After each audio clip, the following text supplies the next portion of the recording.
studio overlooking the city of Los Angeles, this is your Universal Perspective with Joseph Dolezal.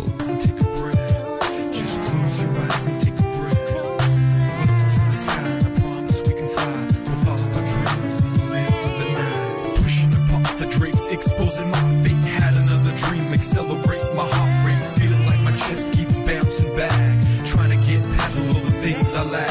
I open my eyes and my head spinning. I can't look at people cause I feel like they grinning. I can't breathe. Why does this feeling keep coming over me? My destiny brings me to my knees. I see my plan, but my mind can't get free. I feel like a kid, need my mother to hold me, where the angels that are supposed to guide me.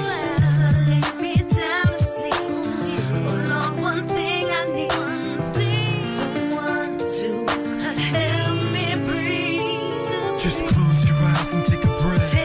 Just close your eyes and take a breath. Look to the sky and I promise we can fly. We'll follow our dreams and we'll live for the night. Just close your eyes and take a breath. Just close your eyes and take a breath. Look to the sky and I promise we can fly. We'll follow our dreams and we'll live for the night. I keep having this dream that keeps coming back to me, and the funniest part is I'm not even asleep. It's after work, 5 p.m. I'm watching TV and it teaches me that I'm incomplete. Maybe the size of my frame's just a little off, but it's enough to make me feel not enough. So I look at my face, is there something misplaced? Or maybe it's my race that's a disgrace. I don't know, maybe life's just a waste, or maybe slaving for money is just the case. Or fear is used to give each other abuse. Even laws break laws to make its own use. To chase money, we aren't free. If we chase money, maybe we need a little to eat, but definitely not to breathe. This is my world, someone help me to my feet. Just close your eyes and take a breath. Just close your eyes and take a breath. Look to the sky and I promise we can fly. We'll follow our dreams and we'll live for the night. Just close your eyes and take a breath.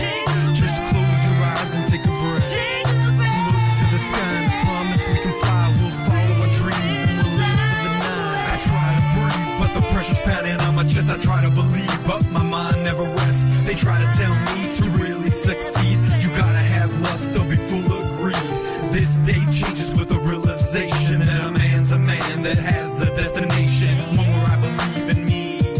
No hype, no fads, no lust for money. I take in a breath and I realize what's left. It comes back to me, this has to be a test. With what I can, I'll follow my dreams. Never rest, always blessed, these are my dreams.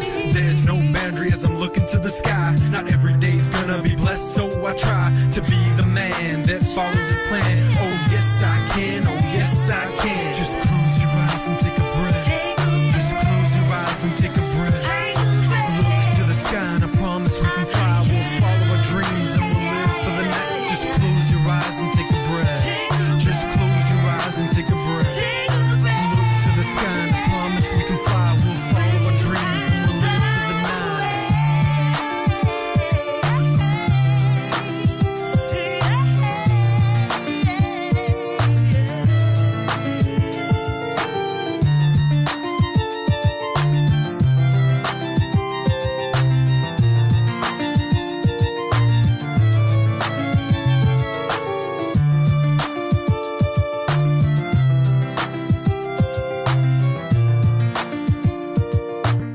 Studia v Los Angeles, Josef Dolezal.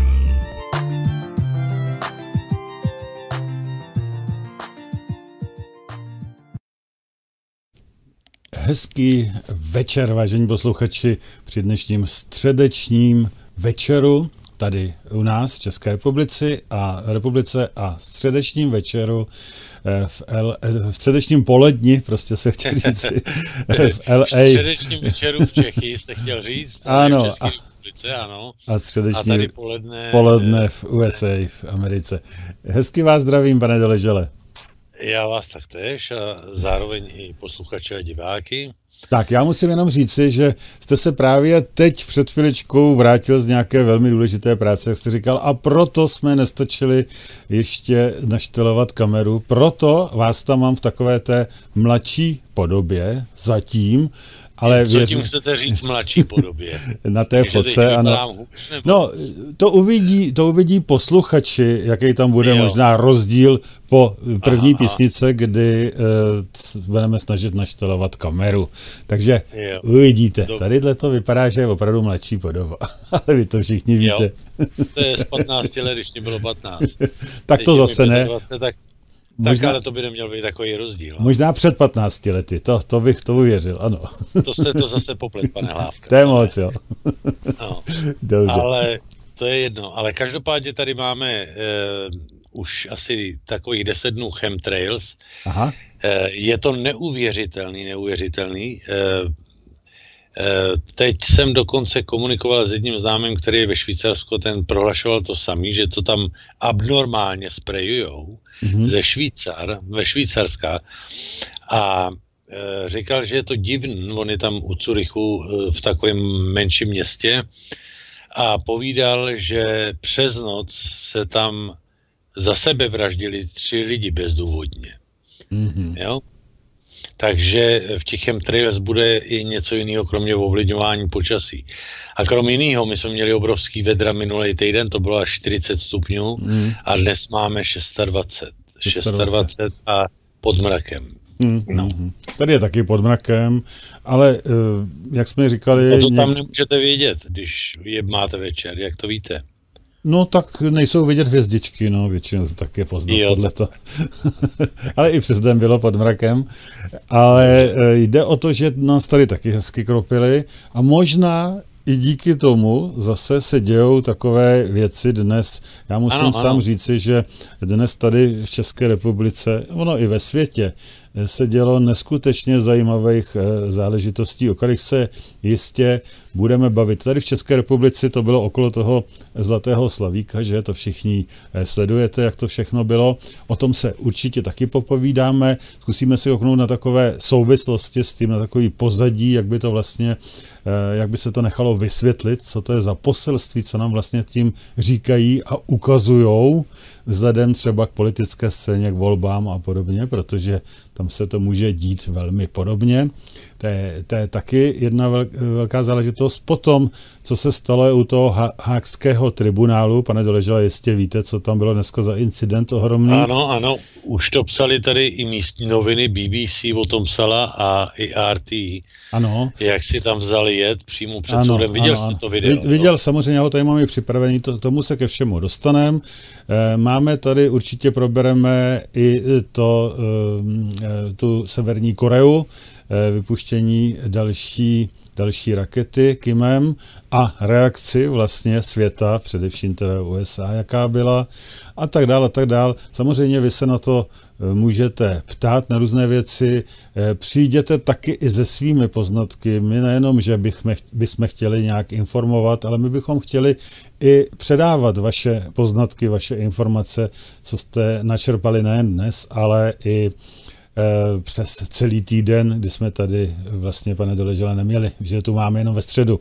Takže volejte, samozřejmě číslo vám řeknu 608 12 14 19 během celého pořadu. Je to tak, pane Doležale? Nemáme s tím problém, že? Ano, samozřejmě. Tak, super. Můžou telefonovat a ptát se. Abychom věděli, co vás zajímá, přesně tak.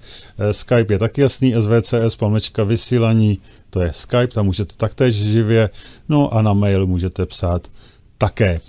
A já již teda předám slovo panu Doležalovi. Počasí jsme probrali, není co řešit, tady je hnusně.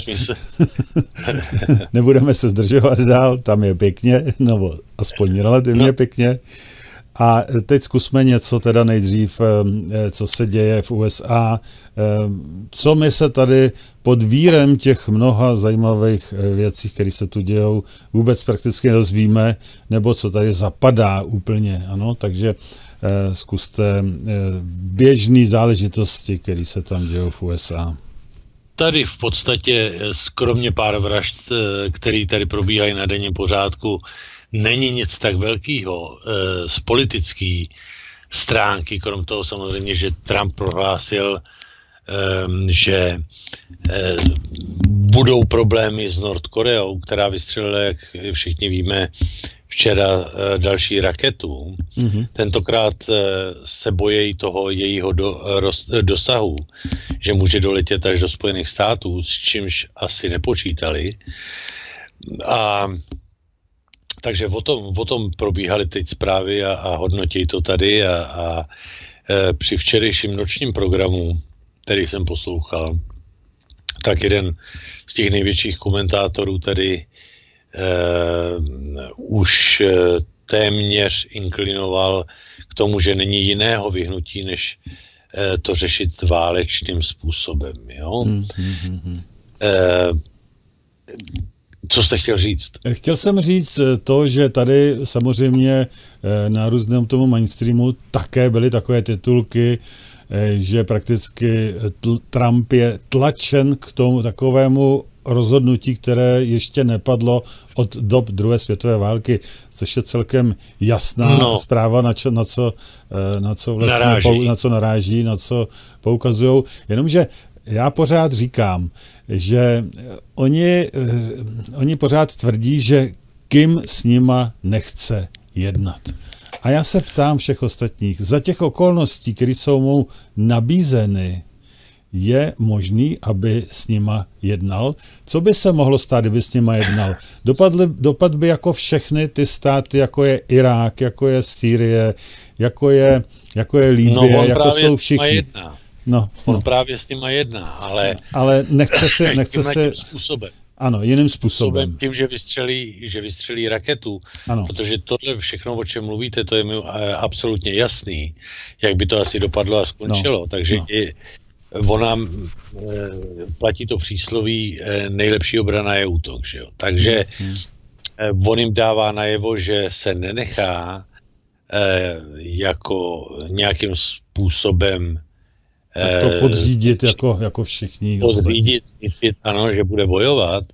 A i když tady říkají, aspoň tady u nás, že ruská strana a i čínská strana nesouhlasí s jeho jednáním, já si myslím, že v případě, a to je taky, co Američany drží, v případě, že by k tomu došlo, tak nepůjdou proti Nordkoreře. Myslím, že by spíš pomohli, nežli aby se snažili spacifikovat Nordkoreu. Jo? No, aby měli své základny, samozřejmě, aby Američani udělali své základny i v Severní Koreji, že jo?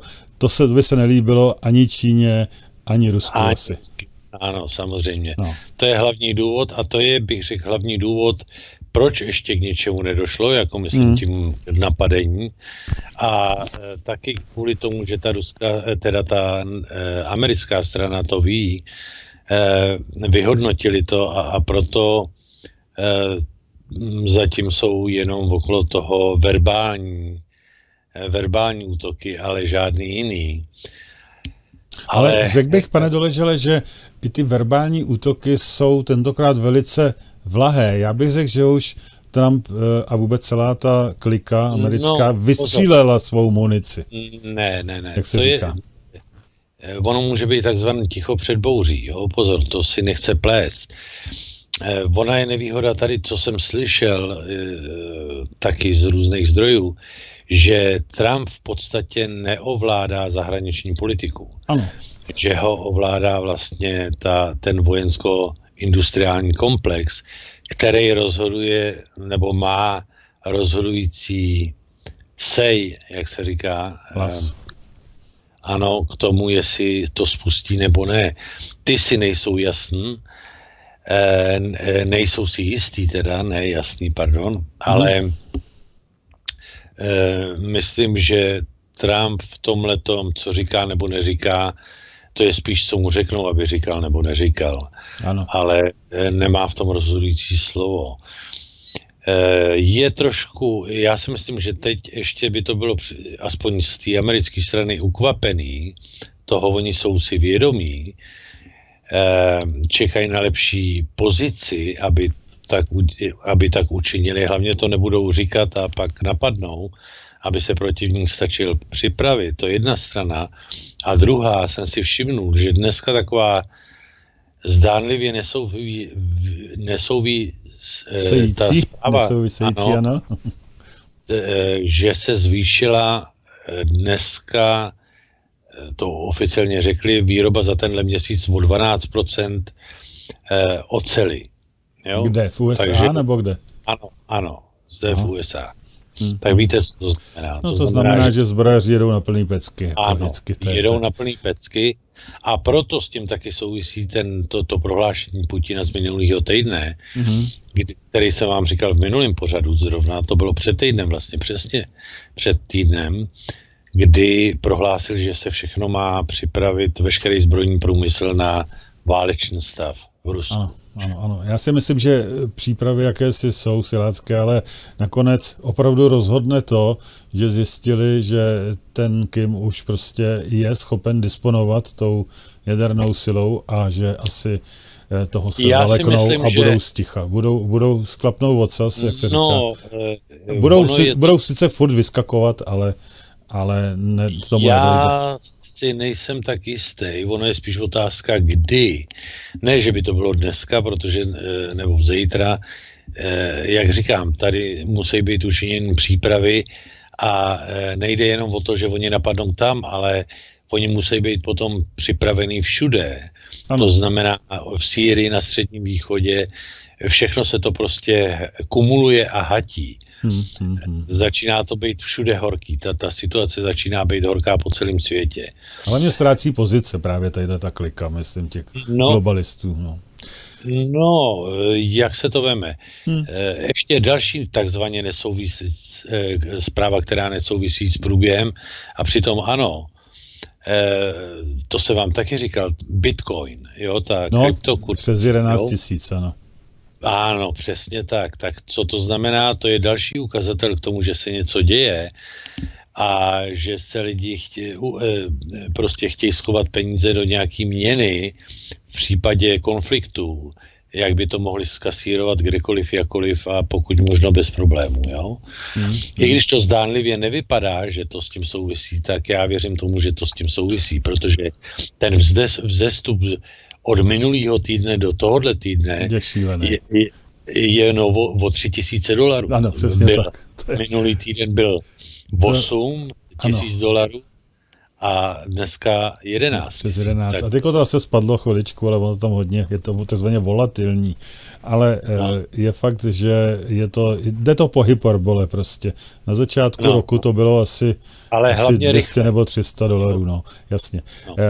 My tu máme už delší dobu na Skypeu pana Lufta, tak já ho beru. Pane Lufte, jste ve vysílání. Ano, dobrý večer, zdravím vás, zdravím i posluchače a diváky. Já bych chtěl jenom k tomu vyjednávání, nevyjednávání, snaze obou stran, jak Ameriky, tak týma o jednání, chtěl bych říct jednu závažnou věc. Podle zdrojů určitých vysoký představitel Severní Koreje už od listopadu tohoto roku poslal 3 závažné noty do OSN, kde jaksi upozorňuje na velice vážnou vyhrocenou situaci. Ani na jeden ten podnět mu nebylo do dneška odpovězeno. Ano, to se zatahuje, samozřejmě. Takže jako trošku o té situaci, jak kdo chce, nechce vyjednávat. A já si taky osobně myslím, že tady tím dalším pokusem, který bezesporu má už technické parametry, což uznávají ty Američani, tak se trochu přibrzdí, takový to natahování těch čan. Přibrzdí. A jak říká, spíš to bude záležet jaksi globálněji na té situaci soustředování sil mezi soupeři Amerika-Rusko. Že jo? To, myslím si, že v současné době ani toto, jako vždycky to eskaluje, ale já si myslím, že naopak začnou víc přemýšlet, jak si ty Američaní a ty neokoní, že ten správný moment se zase oddaluje o trochu. Ano, já si to myslím taktéž totiž. No, jak se to veme? Ano a ne. Tady je taky problém v tom, že tady v Americe vlastně to není jednotný. No právě. Ta politika. Tady je to rozpocen mezi... To je pravda, no, ale ano. To je dobře, že to není jednotný. To je dobře, protože... Ano, samozřejmě. jinak by to bylo opravdu vyhrocen už hodně. Kdyby to bylo jenom na těch neokonech, když budeme to takhle nazývat tu skupinu agresivní. Protože ono totiž, každý takovýhle konflikt otevřený by znamenal začátek konce. Už začátek konce. Ano. To jako si každý musí být vědomý. A já si též myslím, že ta doba, kdy měli tu možnost, kdy ještě byli tak trochu jednotní před tím zvolením Trumpa a v té době, kdy tam byla ta Hitlery, takže tu dobu už prošvihli. Jo. To už prostě mezi tím už se toho stalo tolik, že už to prošvihli a že už teď opravdu, jestli k něčemu dojde, tak naprostým zoufalství a to bude možná jejich konec. Samozřejmě, že se to neobejde bez mnoha tisíc milionů životů. Já bych chtěl jenom ještě říct z jiného trochu ranku, i když to taky souvislí, řekl jste o té zoufalé snaze, jako to tlačit s tou agresi nějakou proti tomu Rusku, tak co teďko zase vybředlo potažmo blížícímu se mistrovství světa v hokeji, myslím v Jižní Koreji, jo?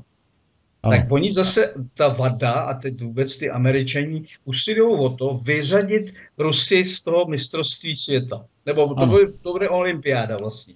Ano. Už se jim povedlo mnoho toho udělat. Jenomže pozor. Okamžitě narazili na striktní a rychlou reakci švédského, kanadského, finského, švýcarského národního klubu, těch hokejových klubů, který absolutně nesouhlasí s tím, aby byly ty Rusové vyřazeny. Ano. Protože oni ví všichni, jak to je. Ano. Totiž to je už ta kauza známá. Začala tím problémem, který se vytasil s tím Meldoninem, to bylo na ty atlety, na asi biatlonisty, já nevím, na tuhle ty všechny. A dneska udělali z toho jaksi kolektivní zodpovědnost a řekli, no oni ty hokejistí taky vyrazíme. To je fialový hnus, to je politická, už tvrdě reakce politická, ale oni už tuhle ty ostatní státy, hlavně ty hokejistické kluby, ví, o co jde a nedovedou si představit vyloučení Rusů, co by to bylo za úroveň toho mistrovství, jako to všichni ví, že bez Rusů, ať co jaký chtějí, oni totiž všichni mají máslo na hlavě a jestli to užívají Rusové, tak budiš, ale užívají to tím pádem i všichni ostatní. Ano. To není jako, že by z toho ostatní byli svatý a ty Rusové byli ty... Ono by to asi hodně... Ono to asi je hodně společného možná s tím Zlatým slavíkem, který se tady taky teď děje. To je přesně ten samý princip, to je ten jejich systém takhle funguje. Po všech sférách tvrdý bezostyšný útok a tak. Prostě, ano. Tomu se určitě taky dostaneme. A jako ještě teda nějak uzavřít tu Koreu. Pane Doležale, co byste na to řekl teda? Co říkal tady pan Luft? Ano, je to tak, ale v podstatě tady to je trošku víc. Tady to je v podstatě příprava jakoby na válečný konflikt, ale hlavně tady jde o ekonomickou situaci, protože ta válečná vždycky vznikne z ekonomických problémů. Jistě. A proto bych to chtěl všechno spojit, ten nárůst toho bitcoinu. Ano. Krom jiného Čína uvažuje o tom, že ho, nebo myslím, že ho uznala, nebo že s ním bude obchodovat, tak tady v Nasdaq, což je Wall Street, tam prohlásili, že ho budou taky akceptovat od roku 2018. To je vlastně za měsíc a půl už začnou akceptovat Bitcoin. To je příprava kryptoměny. A abych vám to všechno podal, jak to vlastně jde, to je jenom, tohle všechno, co řešíme, to jsou ty denní záležitosti, ale oni de facto připravujou tím, že tady ten dolar a to value toho dolaru, ta cena klesá a všichni dobře víme, jak na tom je ten petrodolar, takže to musí někdy spadnout. A v okamžiku, kdy to spadne, nebo předtím, než to spadne, je velká šance, že vypukne ta válka. Akorát, co jim v tom brání, je to, že mají roztáhaný vojáky po celém světě a že si nejsou jistý, jak to bude pokračovat. Paradoxně se jí to vymstilo, ano, ale přesně možná tak. Ale to je jenom třeba zdánlivý. Oni to možná jenom tlačej, aby si vyjednali co nejlepší podmínky při tom ekonomickém propadu teď, co se stane, aby jim ty Nations BRICS nějakým způsobem pomohli se zařadit do té nové měny. Jo? To je tlak ze strany těch Rothschildů, těch bank. No, takže tady viděl to jste, hraje... Zaznamenal jste, pane Doležale, tu zprávu, Jo, co je tady? ano. Americká centrální banka zvažuje vlastní virtuální měnu. To je takovej nesmysl. Ti, kteří určujou... To není žádnej, ne, rozumíte, to je, jak bych to řekl, nesmysl.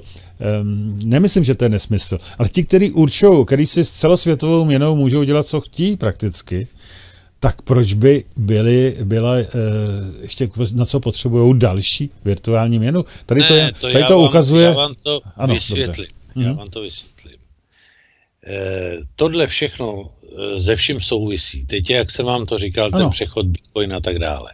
To znamená, že je všechno připravené na přechod do takzvané technokracie a do age, neboli kdy začnou takzvaně robotizace té společnosti. Ano, ta 4. průmyslová revoluce. Proto já jsem vám taky minule říkal, že i Amazon třeba, což je tady největší společnost, která jako doručuje a tak dále, kde se dá všechno objednávat, tak ta si tvoří taky svoji kryptokurenci. Tohle všechno je součást celkového projektu, kdy se potom zvážejí jednotlivý kryptokurenci, to znamená třeba Bitcoin, tam je jich asi dalších 5 nebo 8 kryptoměn. Je jich asi 1000, asi 1000 už dnešní době. Dobře, ale těch největších. Jo? To si můžeme utvořit i kryptoměnu svobodného vysílače, to není problém. Tak, přesně tak. Ale problém je s tím, že oni to hodnotí, jak jsem vám říkal, to je potom, to hodnocení je přenášeno do těch centrálních kvantových počítačů, ty vyhodnotějí, já nevím, pár kryptokurencí, který počítají s tím, že zrušejí peníze jako takový, jo? To je, proč se ptáte, proč to dělá Rothschild a spol. A de facto to okradení vlastně lidstva bude definitivní. Protože v tom okamžiku, kdyby zrušili cash a hotovost a tak dále, tak ty banky nepadnou, akorát se přeorientujou, jako jsou teď už zorientovaný na čipy a kreditkarty, tak se přejde jenom s čím oni počítají, na kryptokurenci a už nemusí ani tisknout ty papíry. Jako třeba vytisknout $100. Víte, kolik to stojí? No, určitě to bude nějaká... 15 centů. No. To znamená zbytek ze 100, tu banku to stojí 15 centů, samozřejmě ničím nepodložený, ty peníze, takže to je pro ně ideální, že jo, když je 100 stojí 15 centů, ty peníze notabene jsou jejich, takže když je máte v bance, jako i u vás v bance, ano, to jsou jejich peníze. Když zavřou banky, tak vám je seberou a když půjdete se s nima soudit nebo cokoliv jiného, tak řeknou, že jsou jejich. Ano, a to už je i v zákoně tak stanovené. Ano, přesně tak. Přesně. Takže to si mnoho lidí vůbec neuvědomuje tohle. To je průšvih. Pane Doležale, já tady přečtu to, co tady napsali, to je velmi důležitý, to, co napsali u nás v tom článku. Předseda Philadelphského Fedu Patrick Harker v září prohlásil, že podle něj Bitcoin nemá potenciál ohrozit oficiální americkou měnu, protože ho nepodporuje vláda. To je hrozně důležitá věta a ty to pokračuje dál. Papírek ve vaší kapse, kterému říkáte peníze, má hodnotu jen díky tomu, že věříme, že za ním stojí vláda. Všechno souvisí s otázkou důvěry, řekl Harker. Dovedete si představit, co tímto vůbec, kdyby lidi uvažovali vůbec, kdyby začali uvažovat, co tady je napsáno, co by tím způsobil tímto rčením, když to je podstata celého podvodu, který se tady na nás hraje. To je neuvěřitelná zpráva. Bohužel všichni to přejdou a vůbec nic o tom se nezměnil. Je tu telefon, já vezmu telefon, možná na to někdo bude reagovat. Hezký večer, jste ve vysílání, povídejte. Rovnou. Dobrý večer, u telefonu Radek. Zdravím vás, pane Hlavka, zdravím i vás, pane Doležale. Ano, já vás taktéž. Je to i pan Luft, jestli chcete pozdravit pana Lufta ještě. Ale dobře, v pořádku. Dobrý večer, pan Luft taky. Samozřejmě já si dovolím s váma se všema souhlasit, to určitě každopádně. A ohledně těch kryptoměn to je jasný, to už není potřeba to rozebírat, ale chtěl jsem říct jednu podstatnou věc a to je taková játra. Musím se přiznat, že já mám tak trošku i, nemůžu říct úplně odkoukaný od pana Davida Icka, sleduju pana Velkoka a podobně. A věci, které oni vlastně podávají do reality, podávají informace do světa vlastně. A to, co říká pan Doležal a pan Luft, a prostě tak se s tím dá de facto souhlasit, jo. Ale prostě já nevím, jak se mám teďko vyjádřit, prostě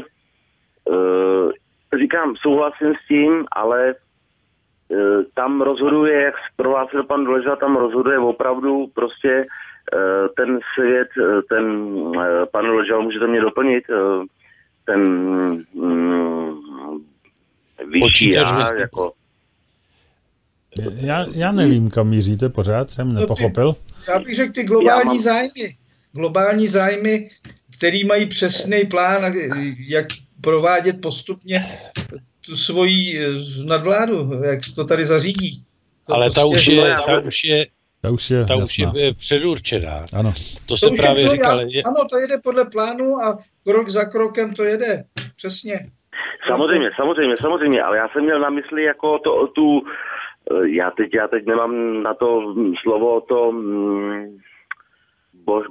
božstvo, to pane Doležal, vy mě určitě doplníte. Spirituální, nebo myslíte? Spirituální, čili jasně, spirituální rozměr. A prostě tam je to opravdu složitý prostě a my asi nemáme nic jiného nazbyt prostě, než se věnovat té spirituální realitě prostě, protože tam asi není východisko, protože oni to mají všechno tak dokonale propracovaný prostě, že tam bude rozhodovat opravdu spirituální síla, potažmo Bůh.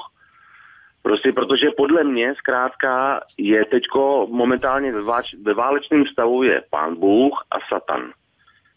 Jo, a ty prostě už válčí jakousi dobu prostě několik, řekněme, možná i stovky let válčí. Za posledních pár desítek let je to opravdu natvrdo boj a vidíme všichni, že ta lidská populace prostě se táhne někam nějakým směrem, kam ani patřit nemá. Prostě vidíme konzum, vidíme bohatství, vidíme peníze.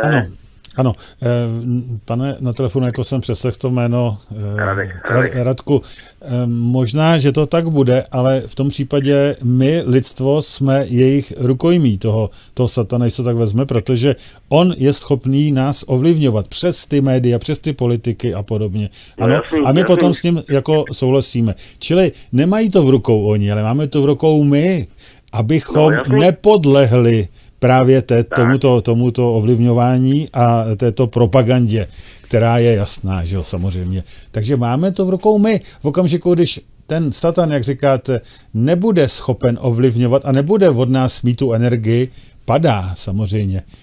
V tu chvilku končí, ano. A o to tu jde, čili není to boj mezi nima, ale ten má rukojmí nás, on potřebuje tu naši energii, tu energii toho zla, kterou mu vytváří právě mnoho lidí tím, že nejsou schopni o tom uvažovat. A jak jsem přečetl teďko ten odstavec o tom Bitcoinu, o těch penězích, to je velmi důležitý. Já jenom ještě hrozně bych potřeboval, aby všichni se na to koukli. Tak. Dobře, to se podívejte, ale chtěl jsem vám k tomu říct, jestli jste poslouchal, co jsem před chvilinkou říkal. No. Co se stane od roku příští rok, 2018. že to převezme Bitcoin, převezme Stock Exchange. Jo? Tady u nás v Spojených státech. To znamená, že i on lhal ten pán. Jo? To je všechno, to jsou řízen lži z centrální banky. Oni s tím počítají. Ne, on nelhal. On to řekl dobře, že Bitcoin nemá význam, že nemůže ohrozit potenciál americké měny, dokud ho nebude podporovat vláda. Dokud FED neřekne ano, bereme ho, budeme s ním kalkulovat, pak je to úplně o něčem. Teď to právě řekl samozřejmě.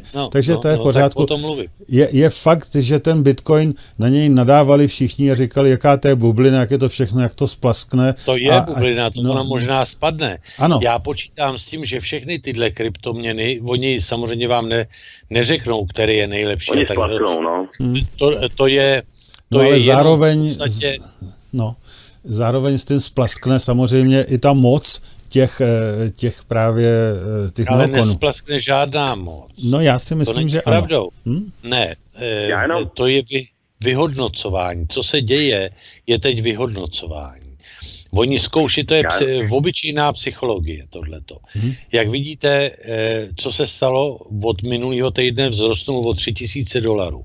Takže vidějí, že se lidi nachytali. Jo?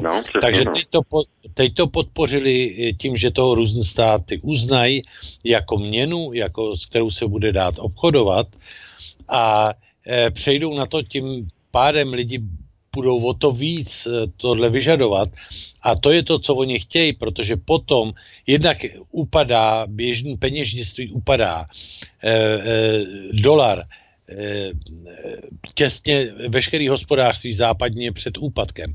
To znamená, oni buď to musí vyvolat válku, a to musí udělat teď, anebo počkaj a tímhle způsobem smetou takzvaně, ale udělají to samý nenásilnější cestou, to znamená Bitcoin. Jo? Ale i když to nebude, ale nebude to Bitcoin, to je jako příklad, o kterém se teď mluví. Jak jsem říkal, ono jich bude víc těch měn, který oni si potom z toho si vyberou ty, který jim vyhovujou, jako Amazon dělá teď svůj cryptocurrency, svůj coin, a to je vlastně přechod k té technokracii, kdy ty největší nadnárodní společnosti budou mít nejlépe preferovaný tyhle cryptocurrencies, tím pádem oni zavedou, pomalinku zrušejí cash a od té doby, kdy tohle se stane, veškerý lidstvo v podstatě jsou otroci, protože každý dostane, já nevím,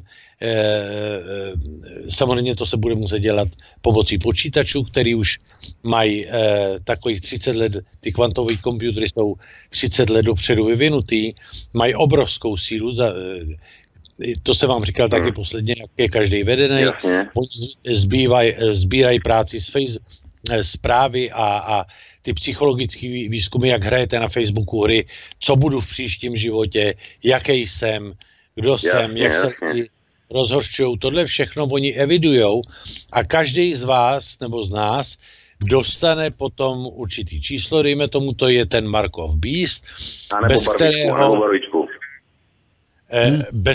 bez kterého nebudete moct potom ani nakupovat, ani prodávat.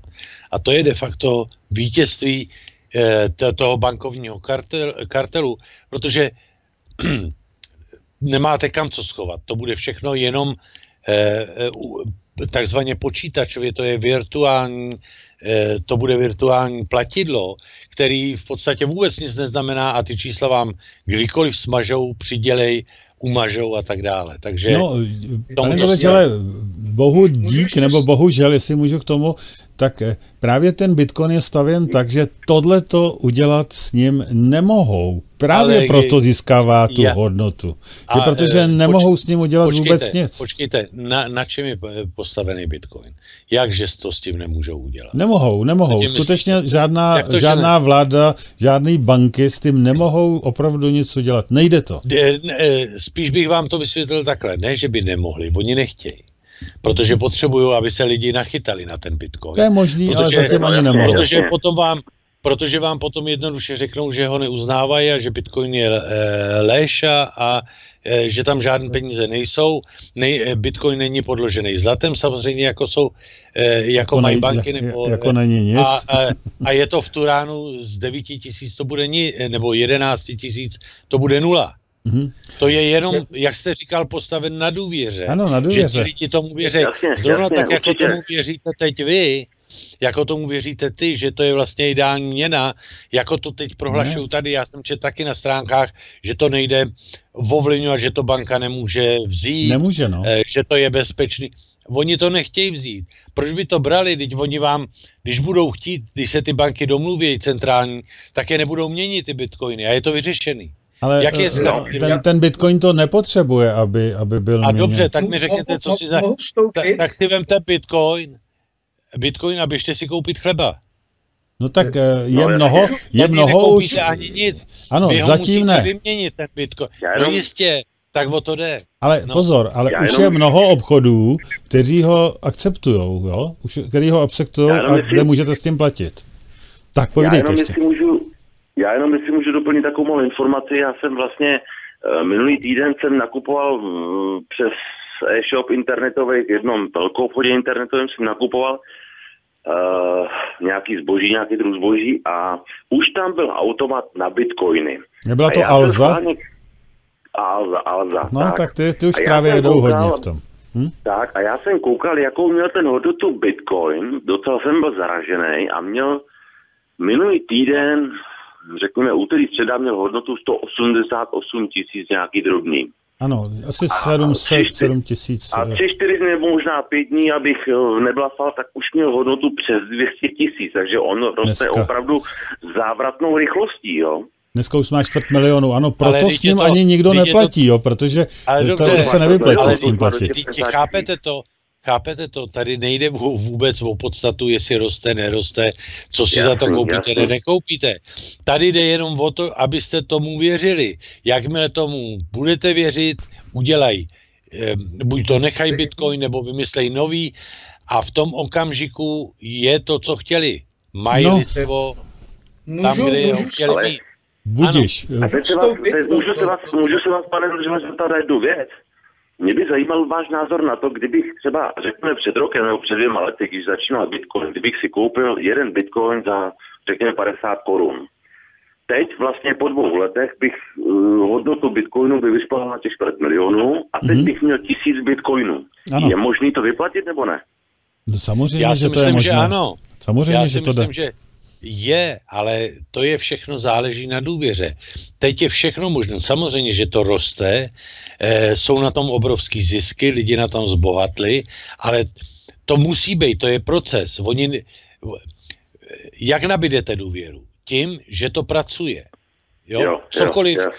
Musí být vytvořená nějaká důvěra mezi lidma, jako se vytvořila v bankovky víra, dřív, že byla podložená zlatem ze začátku, kdysi dávno, v 16. století, kdy jenom ty, kteří s tím pracovali, odkrajovali malinký kousky zlata, který si schovávali, a jinak byli podloženi zlatem. To pomalinku ubejvalo za ty léta.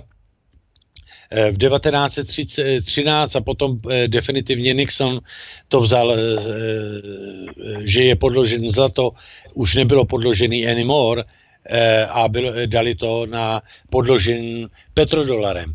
Takže zlato už jako za dolary nedostanete. A to samé v podstatě je postup s touhle kryptokurencí. Tady je přeci jednoduchá věc, celá záležitost. Jak chcete někde něco kasírovat, převádět, když já vám vypnu elektriku? Co si za to koupíte? Je to vyřešený. To je během vteřiny, protože dřív, když jste měl třeba schované peníze, tak jste šel, zavřeli banky a koupil jste si, protože jste měl. Ale to je ten přechod do té technokracie, že oni to nechají, samozřejmě na tom vydělají obrovský peníze, ale jaký peníze, když to jsou zdánlivý peníze? Teď je ještě přechod z toho papírového na ten kryptokurencí, to znamená, že ještě dostanete vyplacené fyzické peníze, ale to se zruší a velice brzy a už budou jenom kryptokurencí a tím je to vyřešené.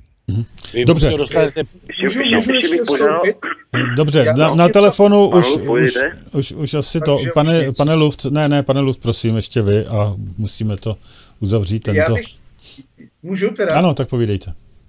Tady ta měna, teď se bavíme o těch bitcoinech, tak to je jedna věc, jak řídit tadyhle technokratickou společnost. Mimo jiné technokracie doslova a do písmena znamená řešení socioekonomických problémů striktně exaktní prostředkama, jo, s vyloučením nějakých lidských empatií a podobných věcí, striktně, exaktně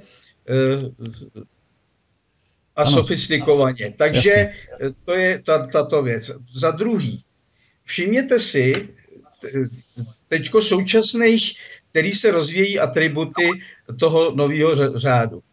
To znamená, jaksi zrušení přímého bankovního styku, dále sdílená ekonomika, základní nepodmíněný příjem, robotizace, umělá inteligence. Tak si to dejte dohromady a teďko z toho si řekněte, co bude následovat. Až tuhle se postupně nasune a bude to ovládat celou globální společnost. Tak. A není potřeba ani válka s Ruskem. Není. Co to bude znamenat? Já vám řeknu jednu jednoduchou věc tomu a pak to ukončíme, dáme písničku, protože už hodně přetahujeme písničkou. Víte co? Toto všechno, my na to koukáme z pohledu současného systému, že to někdo všechno toto ovládá a že to tak chce. Ano, pokud dovolíme, aby to ovládnul tyto věci, tu sdílenou ekonomiku, ty měny a já nevím všechno, co jste říkal, pokud to dovolíme těmto lupičům, který jsou v současné době tuto, máme problém a nastane přesně to, co nikdo nechceme. My musíme nejdřív se od toho odpoutat. Ale způsob, jak dojít k té nové společnosti, je prakticky stejný.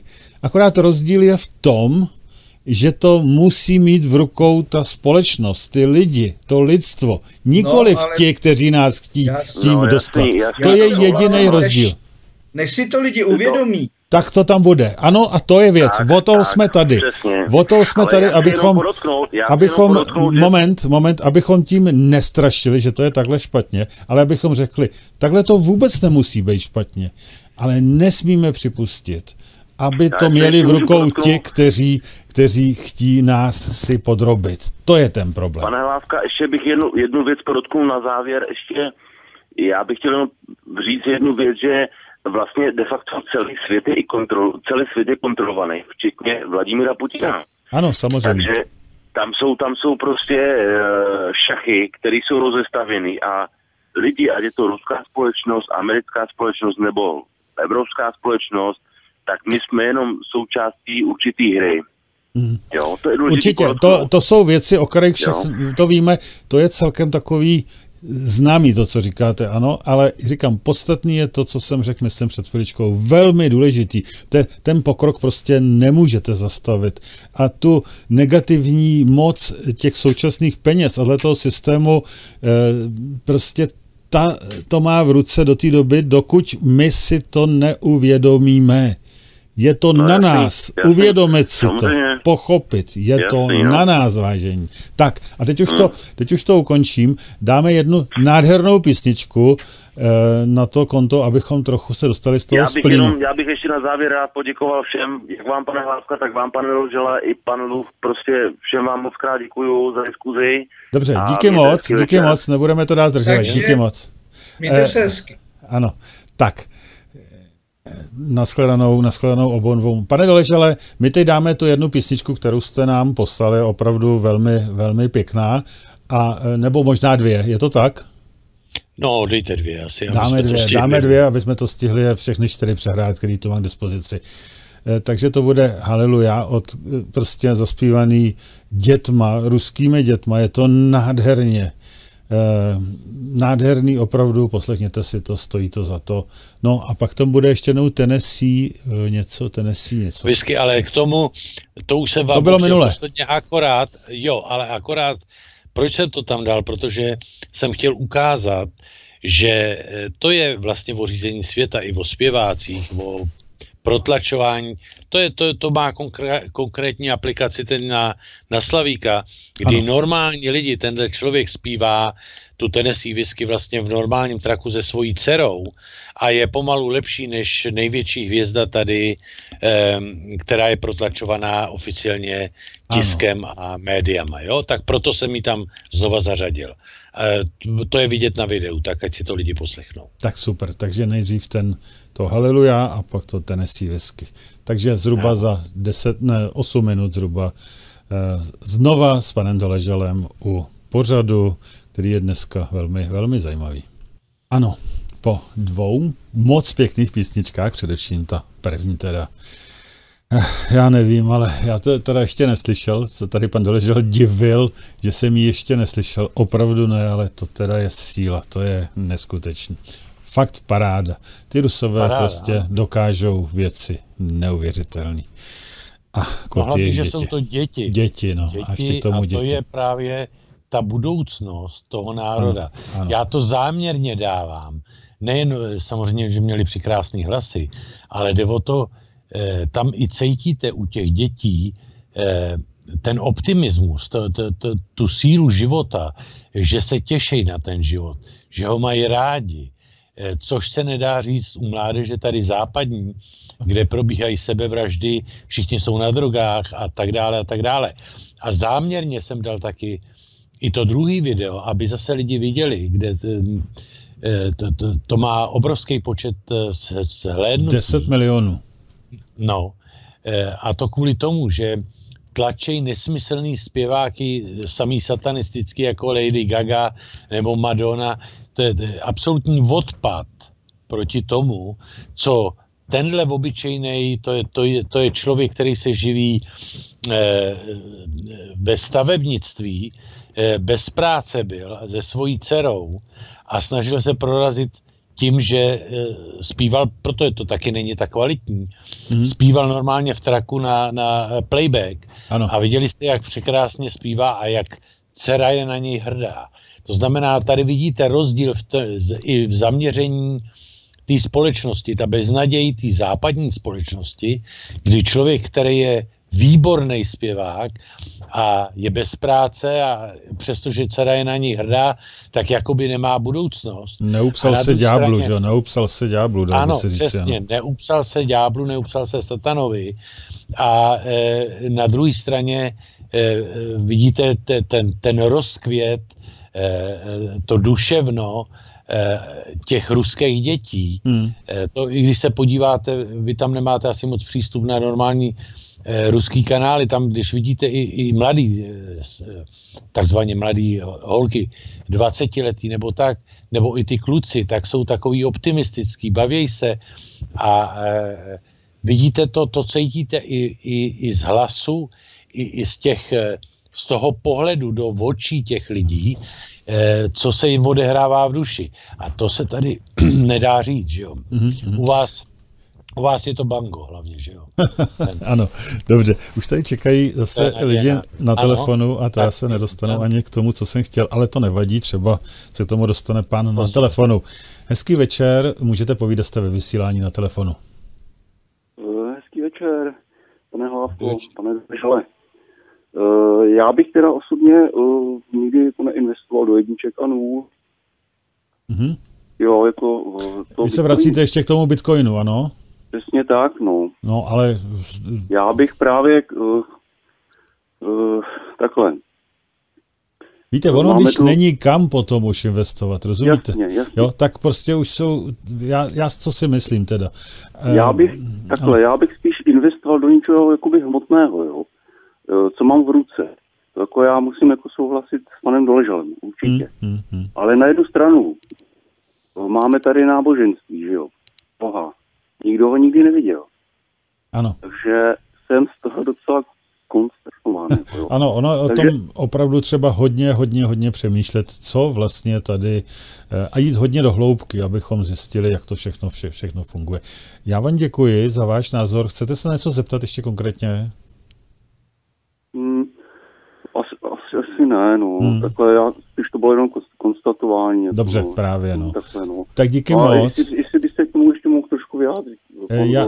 Buď pan Doležal, ale já si myslím, že jsme k tomu řekli dost, protože jsme se dostali vůbec ničemu jinému. Možná, k tomu se vyjádřil Bolek Polívka přeci v tom filmu, jak mluvil s tou teď si vás ženou toho právníka. Jo. Ne, toho právníka. Jo, jasně. Nikdo ji neviděl a přesto věřím, že ji máte. Jasně. Že ji máte, no. A tady jde o věření, důvěru a na tom je vlastně podstata celých peněz, na důvěře lidí.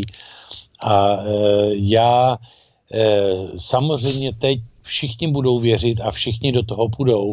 To je lidi s svojí povahou. My lidi jsme lakotní a každý chce vydělat a zvítězit, protože peníze jsou třeba teda, ale ten mamon, to je to, co většinu lidí zahují. Uvidíme, jak to vše dopadne. Jo? Já si myslím, že to je trochu z jiného důvodu, ale dobře, budiš. Uvidíme, jak to, ono se to velmi rychle ukáže, jak to všechno je. Dobře, díky moc na telefonu. Děkuju panu Doležalovi. Ano, samozřejmě. Zítra si o tom třeba ještě můžeme popovídat v interakce mezi 5. a 6. hodinou. Ano, a pak bude následovat i pořad ekonomická reforma, kde možná bychom o tom mohli taky s podstatně většími ještě odborníky z ekonomické oblasti si popovídat, jak to vlastně všechno je. Měl by tam být pan profesor Ježek, uvidíme. Jo? Tak fajn, ano, díky moc, mějte se, nashledanou. Děkuju, nashledanou. Tak a teď tu máme ještě jednou pana Lufta. Já jenom krátce, já bych nechal Bitcoin Bitcoinem už, ale chtěl bych hlavně poděkovat panu Doležalovi za tu krásnou hudební produkci, nejenom dneska, ale už minulé. Bylo by z toho krásný hudební pořad, kdyby se to jako semknulo jenom do hudebního pořadu bezvadnej. A chtěl bych vám vyjádřit úctu, že vy nejste jenom perfektní komentátor událostí, který přináší neocenitelné informace a hodnocení, ale hlavně jako člověka, který opravdu dokáže vzbudit emoce. Já jsem z té písně ruský, mě šli normálně mráz po zádách a dělal jsem mi husí kůže. To je známka, že si zažívám určitý emocionální jaksi záležitosti. Takže velký díky za to, za projev vašeho člověčenství, kde to opravdu z duše, to je málo platné a nemusí nikdo nikomu nic dokazovat a vyprávět. Takže ještě jednou děkuju a budu poslouchat. Mějte se krásně. Super, díky moc. Děkuji za pochvalu, i když si to asi nezasloužím, ale já právě proto jsem začal dávat muziku trošku odlišnou, než můžete normálně poslouchat. A když myslím muziku, tak muziku a ne to, co se nazývá jako muzika, protože celý ten chod společnosti je zaměřený na to, ať mluvíme o bitcoinech, o tom o té úpadkový zábavní muzice, jak všichni tlučou hlavama o zeď a prostě to je ten magic právě. Proto chci, aby si lidi uvědomili, že existují jiný směry a je možná jiná cesta, opravdová cesta. O to jde. O to jde a to je to, proč to dělám. Ano, souhlasím, v tomto případě je to naprosto na kvitování, jak se říká. Děkuju, pane Luft, mějte se hezky. Děkujeme ještě jednou, děkujeme panu Luftovi. Tak, máme tu dalšího Pepa z Pardubic. Pepo, si ve vysílání. Já vás zdravím pana Doležala, tebe taky, Pavle. Jenom k tomu Bitcoinu krátce, já jsem ti tam posílal z té Číny to, takže jako největší těžba vlastně Bitcoinu, největší obchod je v Číně. Ano. Je tam vlastně popisovaný, jak oni mají podezření, že vlastně tam těžařské společnosti přelejvají prachy, drogují a teďka už Čína teď někdy v listopadu vlastně zastavuje obchod s Bitcoinem a dělá nějaký pravidla nový. V Číně si to můžou dovolit, protože mají censurovaný internet, že jo, bankovní operace a tohle. Aspoň tam je to rozvedený, že jo, když bys potom se to chtělo nějak rozvít. Ale teď jsem chtěl odbočit k něčemu trošku jinému. Je zarazila taková zpráva, začnu malinko ze široka, ale rychle to zkrátím. Ano, podívejte se u nás na zdegenerovaného knížete, pak se podívejte, jak v Anglii normálně pustili do chovu, když to řeknu v uvozovkách, princeznu Spencerovou, aby měli zdraví děti, a teď jsem zjistil, že Američani začali v Rusku sbírat vzorky. Rusů. Ano. Jestli to má něco společného s tím, aby normálně třeba, že už Američani zjistili, že jsou zdegenerovaní a že začali sbírat v Rusku ty vzorky zdravých ruských lidí, tak jestli pan Doležal by to mohl komentovat. To už tady myslím jednou ale bylo, nebo ne, pane Doležal, nemluvil jste o tom? Dneska to je hlavní téma. Já vím, ale už to tady bylo. To Kreml je nespokojen genetickou válkou a rozebírají to dneska horem dolem. Ano, ale to už není úplně novinka, jo? To už tady... To není, ale je. Z minulého týdne, to zase se vracím, kdy prohlásil Putin, že je největší nebezpečí lidstva ta artificial inteligence, jo? Umělá inteligence. To všechno se sebou souvisí. Proto oni berou, jestli si pamatujete, já nevím, kdy začali tu první seedsbanku těch zrníček semen. Banku. Jo. Proto oni berou, to je kumulace zase, aby dostali seeds genetiku zdravých lidí, to je zase přechod k té technokracii, protože oni si to uložej a teď víte, jakou máme stravu, jak nás ničí, zabíjejí. Ta životnost byla dřív, já nevím, před pár lety 80 let stáří, teď už je očekávaná jenom okolo 65 let, takže oni jsou, vidíte, jak kropí všechno, takže oni chtějí umořit a zničit lidstvo, ale musí si zachovat nějaký zdravý vzorky, že jo. A to je to, proč oni to taky dělají. A to je jedna stránka věci a druhá samozřejmě sbírají genetické informace, to jsem taky říkal, DNA, ano, aby měli... který vyhodnocují potom kvantovými počítačama a můžou udělat zbraň, která bude specifická selektivní, jenom ano, pro jedno DNA neboli pro rasu lidí. Pro určitý jo, jako to dřív dělali, oni to začali dělat s Afričanama, že jo, pomocí očkování, jo, kdy jim nasazovali AIDS. Ano, to HIV, no, především. Ano, a HIV, ano.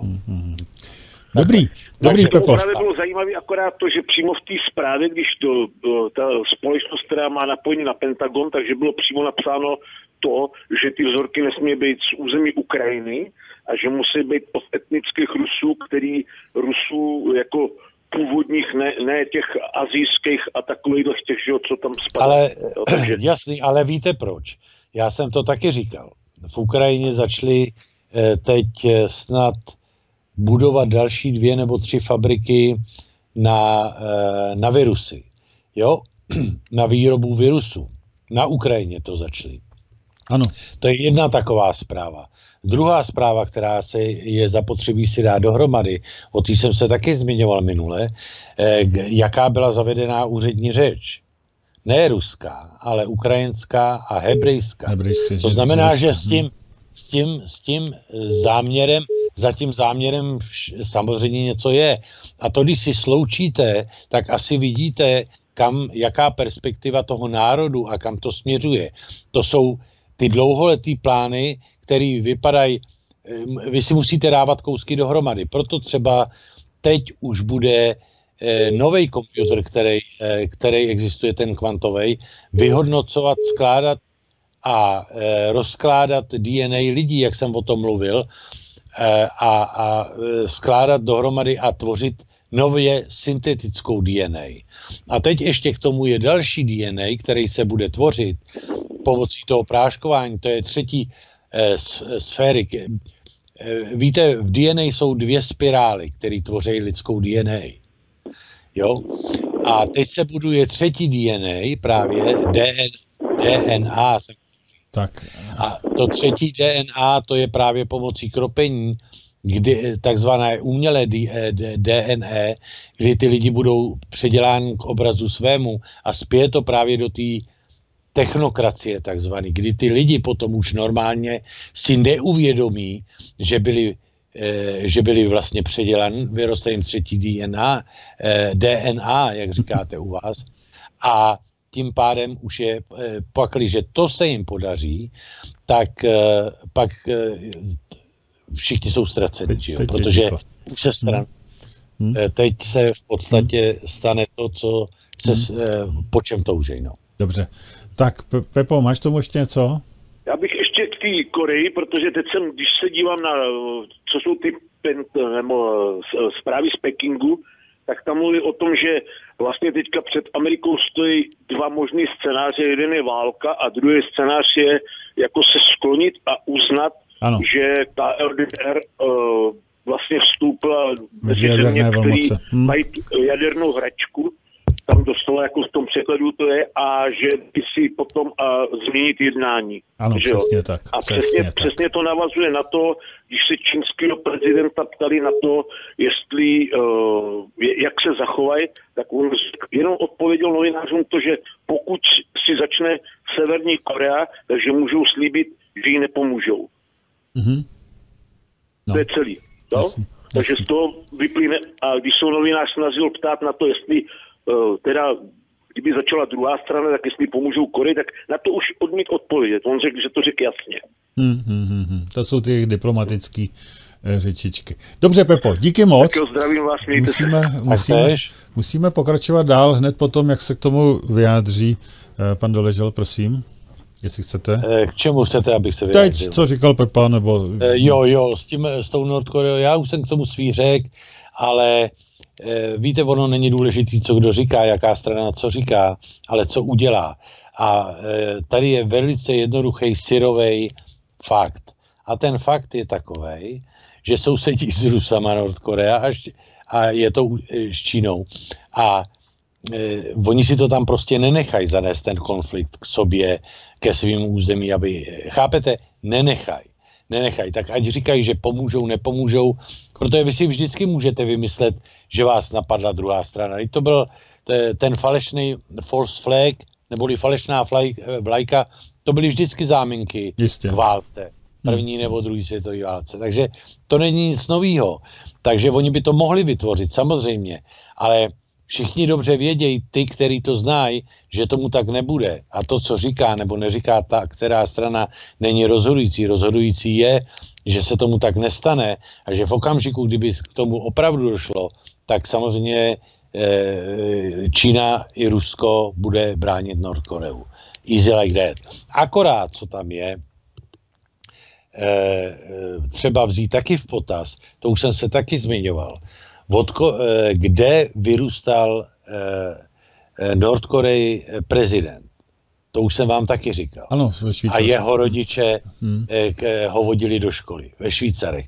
Tak teď je otázka daleko nejzávaznější, jestli to všechno není nahraný a v podstatě, jestli to není takzvaný double agent, neboli dvojí agent, který se řídí, sice je jakoby na straně velký socialistický říjnový revoluce, ale v podstatě jenom čeká na ten povel, aby eventuálně vystřelil třeba proti Jižní Koreji. Že jo? Takže tohle je třeba vědět a to bohužel nikdo neví, ale inklinace k tomu, že to není všechno v pořádku, je taková, kde vyrůstal, kde studoval a kdo za ním v podstatě jezdí. Jo? To víte taky. Jo? No. To je jasné. Dobře. Máme tu dalšího posluchače na telefonu, se asi nedostaneme dál, tak prosím, povídejte. Dobrý večer, já vás zdravím, tady Karel. Ahoj, Karel. Do USA, vás, pane Hlávka, v rychlosti. Jenom se malinko vrátím k ty písnice rusky. Na YouTube je k tomu krásný překlad text. Je to opět krásný vzkaz Rusů světu. Jo, ty písni se zpívá za mír na druhých planet, ale teďka zase zpátky k věci, k ty naši český. Jen tam taky jenom tak v rychlosti, co se týče toho Ortelu. Novinky.cz, to je asi ten mainstreamový hnůj, tuším. Ano. Nevěřili byste, chlapi, já jsem se podíval na ty názory, tam je asi 600-700 těch. Já to vím. Jak tam lidi šijou, proto volám, jak tam lidi šijou do ty pražské kavárny. Zkrátka pointa v tom, lidi už jim to nežerou. A dávají, ale úplně takhle přesně, jak tady mluvíme my, stručně, jasně, výstižně. Já jsem si vymyslel nový termín, takhle to mohli mimozemšťani, tak tady vítá 57, nevíte který, když nevíte co, za všechno může Putin. Jo, nejdou vám řetkvičky, za to Putin. Jo, ale říkám, co se týče toho Ortelu, to je na dobrý frontě se tady to stalo, díky tomuhle vlastenectví a tady vidíme, jak to je. A takhle to zřejmě bylo třeba i s tím Okamurou. Jasně, je to jiný level, jo, je to s volbama. a mnoho jiných věcí to takto může být. Já bych to nechal tohleto, pokud možno na zítra. Já jsem jenom chtěl říct hlavně, že oni už ani nevědí, oni jsou totiž tak totálně nahraný, že to. Jo. Tak se mějte, pánové, poslouchám dál. Jo? Ano. Super, tak jo, díky moc. Tak já zkusím ještě jednou vzít ten hovor, který tu byl předtím a kde se nikdo neozýval. Je tam někdo na tom telefonu, nebo není stále? Haló? No, tak to budu muset zrušit, protože si někdo dělá ze mě srandu, nebo nerozumí, nevím, takže sorry, nedá se nic dělat. Já bych dal zase jednu písničku, abychom se vůbec někam dostali. Teď mi to tak připadá, že bych mohl. A pak budeme pokračovat dál. Já si myslím, že bychom se měli po písničce kouknout taky na ten Haagský tribunál, protože to je opravdu velká síla, co se tam děje. Tak ano. Ještě moment. Teď tu někdo volá, jestli to je ten člověk, který... Haló, slyšíme se na telefonu? Ano, slyšíme se. Tak jste ve vysílání rovnou. Ano. Jestli budete ještě mluvit o tom Hágu, co se tam stalo. No, teď to říkám právě, že po písničce se na to koukneme, jo? Tak fajn. Jo, výborně, díky moc. Nashledanou a už teďko nevolejte až po písničce. Tak, naschle. Tak, jedeme. Já dám teda další písničku, musím to tady si takhle lehce přepnout, vyhodit nás tam odsud, nás dva a dáme tam písničku, která se jmenuje Momentum Musica Ridden Low. Nevím, co to znamená. Zase jedna písnička za námi a jsme tu zpátky s panem Doležalem. Tak doufám, že se mi nepovedlo zrušit to poslední, ne, je to dobrý. Ne. Tak. Já jenom k této písničce. Ty písničce něco, ano, povězte. Protože to nebyla taky jako hlasově výjimečná, i když celkem dobrá, to je naše písnička z našeho alba, i když ten přenos nebyl teď moc kvalitní, co jsem našel, to je, ta ale je zajímavá z několika důvodů, ta písnička. Jednak ten černý člověk, který tam zpíval, tak ten potom zpíval, ten je bohužel mrtvej, ten umřel 2008, myslím, v roce 2008. Ten zpíval na Santa Monice normálně na ulici, Santa Monica Boulevard, jo? To je takový vyhlášený bulvár, jasně. Umělci a tak. Tak tenkrát tam jsme ho potkali a ten s náma udělal tu písničku a potom zpíval pro takový dokumentární pořad, který se jmenoval pro změnu, jako pro změnu, for the change, kde byly záběry různých muzikantů z celého světa a ty potom dali dohromady takovou písničku, která byla velice známá. I když, tak to je jedna věc, celý věci. Pak tam byla ta zpěvačka, která zpívala, ta se jmenovala Krisa, nebo jmenuje. Aha. Pochází z Ohája. A co tam bylo, její bratr byl voják v Iráku. A potom, asi půl roku potom, co to s náma natočila, tak jí bratra zastřelili, jo, v Iráku. To je další věc. Tím je taky ne zajímavý, ale je to neštěstí, ale prostě svým způsobem ta písnička vlastně vyjadřovala, kdybyste viděli, jak tam ten Jakub byl na tom hřbitově, to je jeden z největších hřbitovů tady u Santa Monica veteránů, nebo těch, kdo se zúčastnili různých válek, vietnamského veteránů, tak to byla písnička o tom, že se vlastně nic ve světě nemění, že to zůstává stejný a že ty lidi umřou na tom hřbitově. A teď všechno právě to se tak nějak zapadlo všechno dohromady. Proto jsem jí tam dal. Ty války, nekonečné války právě tady z americké strany a trpí tím normální lidi. V podstatě to je to, co bych tím chtěl říct, aby si nemysleli, když se řekne Amerika, že to jsou špatní lidi, to jsou hodní lidi, ale rozhodující je ta klika, která je u moci. To jsou ty praví gangsteři a to je i u vás ve vašem případě. No, samozřejmě. v podstatě gangsteři, to jako dřív aspoň, když bývali gangsteři v Itálii nebo mafie, tak dodržovali určitý law, že nezabili manželku někoho, koho chtěli zabít, nebo děti neohrožovali, neexistovalo tam pedofilie nebo zneužívání dětí. Aspoň nic jiného, tak měli určitý rules. Ano. A to se o dnešních gangsterech, vlastně těch politických gangsterech říci nedá. Ano, přesně tak.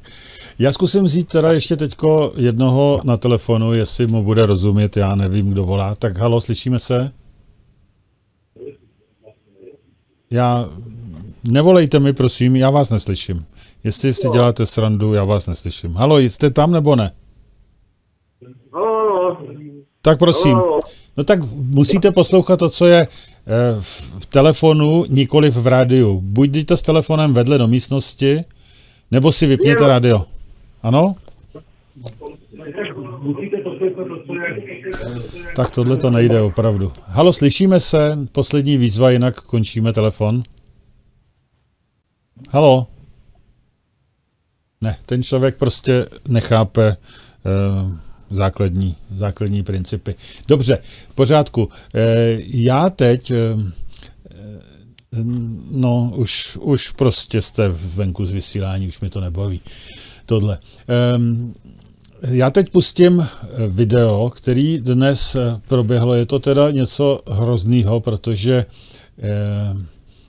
to, co se udílo právě v tom Hágu, já si myslím, že... Gangsterském mezinárodním tribunálu. Ano. Gangsterský hákský mezinárodní, takzvaný mezinárodní soudní tribunál v Hágu.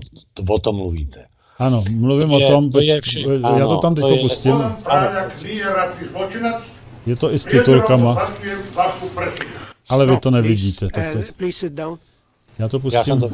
Já to pustím teda, ne, oni to neviděli ani i posluchači, protože já jsem tady mezi tím nastavoval jiný formát a ono mi to uteklo.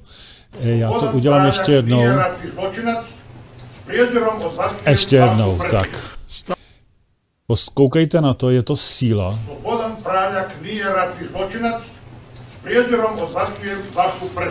Stop, please. Please sit down. Tady slyšíte, jak soudce, předtím to tam bylo i v titulkách, teď to tam není, řekl, vypněte ho, stopněte ho a v tu chvilku jako takovým nadřazeným způsobem, takovým stopněte ho, nebudeme tady do toho kecat, my tady jsme od toho. A teď v tu chvilku vidíte, jak tam něco kopnul do sebe, nějakou lahvičku s jedem, nebo co. A tím vlastně skončil svůj život, protože koukněte se na ten výraz toho soudce, co tady, jak je to úplnej, ten výraz hovoří naprosto za všechno. Já jsem z toho úplně zmatený, úplně, no, fuj, je to hnus. Je to prostě hnus. Pane Doležale, jak byste okomentoval takový hákský tribunál, který už tam funguje několik let a byl vyloženě zřízený za účelem toho,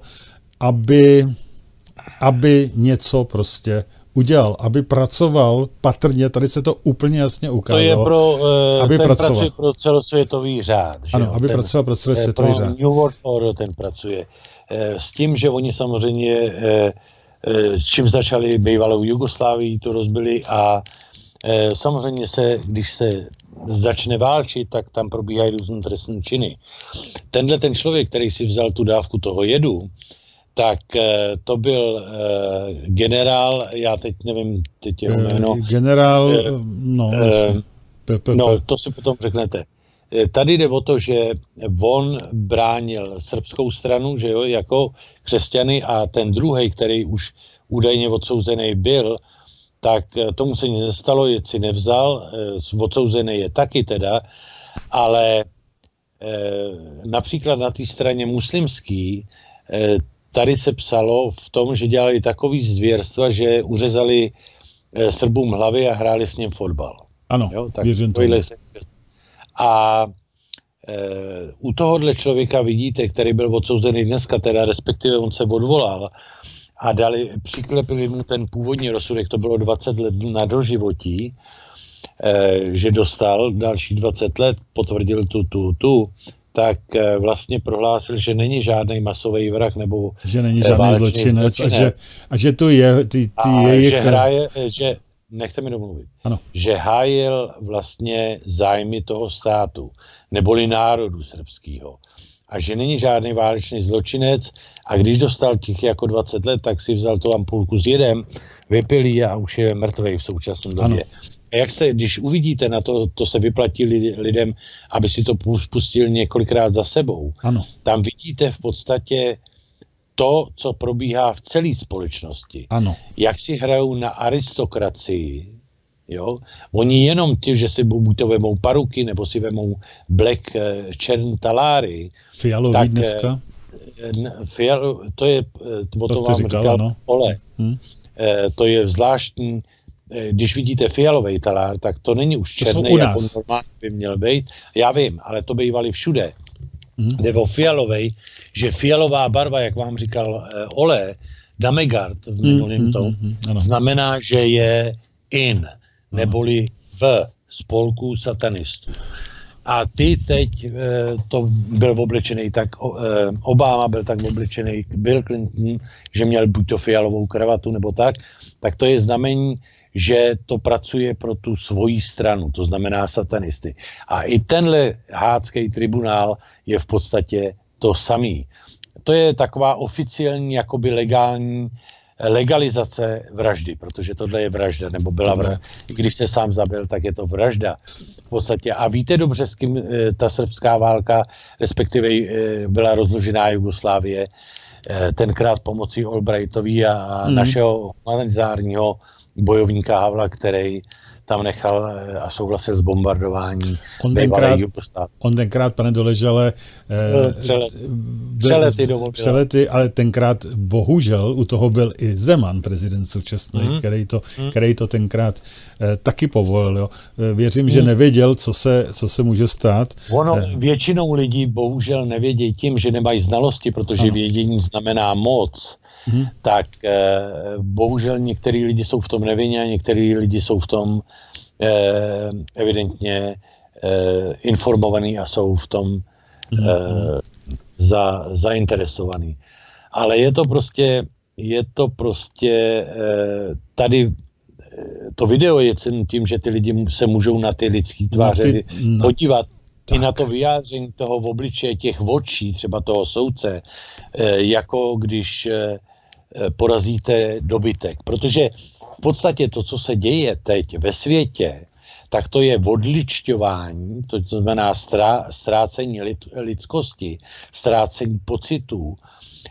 To se jim daří pomocí magic, tím, že lidi pohrdají bezdomovcema. I když to třeba nepohrdají, ale štítí se jich. Teď v podstatě to je to, co ten soudce projevil vůči tomuhle generálovi. To ho nebral evidentně jako sobě rovnýho člověka, nýbrž jako zvíře. A ten měl tu hrdost, že tohle to udělal. Ale víte, to je celková ta západní society. To je ten rozdíl mezi ruskýma zpěvákama, touhle mládeží a západníma. To cítíte z té lidské povahy, z toho fluidum, z toho lidství, z té duše, u těch, jak zpívá, nebo jak se chová a co dělá. Určitě. A oni tohleto lidské cítění vlastně narušili těma penězma a tou hladovostí, což je zbraň satanova, protože peníze jako musí být, nebo nějaká výměnná jednotka, ale to, co ta hamižnost, to je to, co to způsobuje a to je to, s čím oni počítají. Proto svaně platí obrovský peníze tímhle různým europoslancům a tímhle vládním činitelům, protože to je jediná možnost, jak můžou ovlivnit lidský uvažování, který je oslabený, že nejsou psychicky silní, vyrůstali v narušených rodinách, tyhle ty všichni politici, kteří se takhle chovají. Proto oni nemají politický řízení. A pomocí těch peněz se jim tím, že oni de facto ne, že odměňují, ale přeplácej buď to zpěváky nebo politiky, anebo i v současné době doktory, tak se vytvoří jakoby umělá aristokracie. Chápete to? Která potom o to víc opovrhuje s normálníma lidma. A nastává rozkol v té společnosti, který potom samozřejmě nedopadne dobře. A tohle je všechno v tom plánu. Tak tu máme ještě jednou Pepu na telefonu, už tady dlouho čeká. Já bych ještě jenom teďka proběhla někde zpráva, že z Hagu nějaká Ljuba, ale nevím jméno, že chce pozvat Američany do Hagu skrz Afganistán, skrz válečné zločiny. Minulý týden byla zpráva, já vím, že oni to nepodepsali něco takového, že jo? Že vlastně mají nějaký výsostný právo tam nejet nebo něco. Jestli tohle byste mohl okomentovat, jestli o tom něco víte. A potom, když mluvíte o tom, jak tam povýšenecky se dívají, tady byla studie, a já nevím, jestli to byla britských, to je jedno studentů, kdy jich asi 30 vzali, z 15 udělali bachaře, z 15 udělali vězně a nechali je nějakou dobu. A jak tam začala stoupat agrese, co se tam dělo, když ten jeden třeba jim udělal jako průsled a jak oni se chovali, takže prostě my jsme lidi hajzlové asi normálně. Protože to, co se tam ukázalo, neuvěřitelný. Pavel asi to viděl, nebo ví, o čem mluvím. Viděl jsem to samozřejmě, ale já... Neuvěřitelný. A teď, když si vemu, že v tom Hagu sedějí takovýhle čuníci, který mají zajištěný blahobyt, a je tam někdo, jako ty lidi tam koukají jak stroje. To jsou prostě normální hovada, co tam jsou. No, teď si to viděl. Že on to je takový styl, jen se vykece, my tě stejně zavřem na doživotí. Stejně máme prostě už to. Úplně něco prostě. Já mám takovou moc, že kdyby se tady posral, tak stejně se z toho nedostane. Stejně máme úkol takový a takový, prostě mi říkat, co Pavel, chceš. Já když jsem to viděl, já jsem viděl teprve ještě než jako umřel, že jo, to hned ráno jsem to nějak zapnul. A teď jak on to tam říkám, tak třeba, jak se to k němu dostalo, že jo, to je zase nějaká spolupráce, jako třeba po válce se chránili navzájem nacisti, nebo něco, jak oni tam musí někoho mít. A ten řekne, hele, když to dopadne blbě, a už bude opravdu, protože to byla konečná, to bylo odvolání a konečná, ano. Tak mu někdo prostě pomůže, aby ho tam ještě neponižovali dalších třeba 20 let, on nikdy neukazoval, jak cvičenou opici, tak mu takhle pomůže jako svým způsobem důstojně odejít, protože sedět 20 let za něco, o čem ten člověk není přesvědčený, že to udělal. Tady jde o to, že opravdu mnoho lidí říká, jak se dostal k tomu jedu, že jo, když byl zavřený někde. Ano, to byla možná ta milosrdná pomoc, já tomu docela věřím, ale tady si opravdu musíme pořád se ptát, a to měl ukázat, že co z nás vlastně tito stvůry víceméně, kteří jsou k tomu určený, kteří jsou na to jmenovaný, co z nás dělají.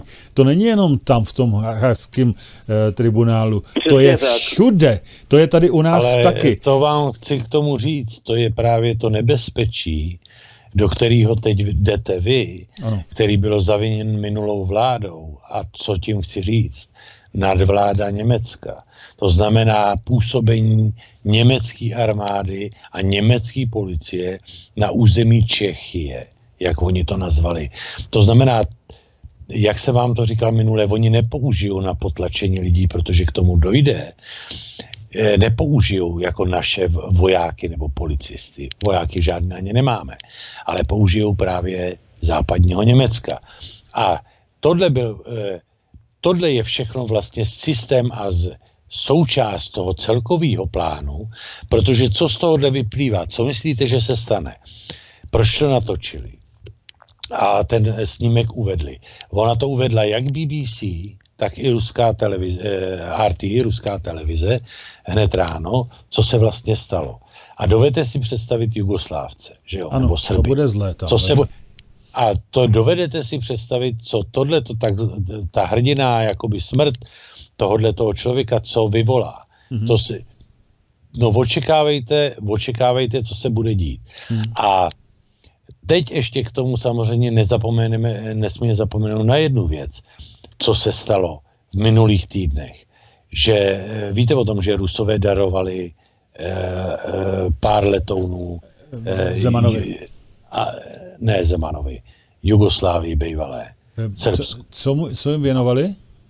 Letouny. Já jsem myslel, to znamená, tam je příprava, další příprava o tom ohnisku budoucím, jsem taky mluvil. Takže všechno zapadá dohromady. A to víte, že Jugoslávci, bývalí Jugoslávci, Srbové jsou daleko ostřejší než je český národ nebo polský národ. Ano. Takže víte asi, to je taky důvod, proč oni mají největší základnu NATO v Kosovu. Černá Hora, Kosovo. Takže všechno, vidíte, jak ty konflikty se postupně vyhrocujou. Teď tato zpráva, teď v Sýrii, teď Nordkorea, přeskakuje to teď do Afriky. Když jsme se zmínili o tom, to jenom, že jsem si teď na to vzpomněl. Ta Afrika je připravovaná pro budoucí vzestup, abyste tomu rozuměli. Proto oni taky přesunuli emigranty do Evropy. Ta už je vysátá. Vědí, že už nevědí, jak dál tu society starou evropskou, ono jim nezáleží na historii, na národech, na ničem. Jak ji zničit, to za prvé pomocí imigrantů, ale hlavně oni se přesunou do Afriky.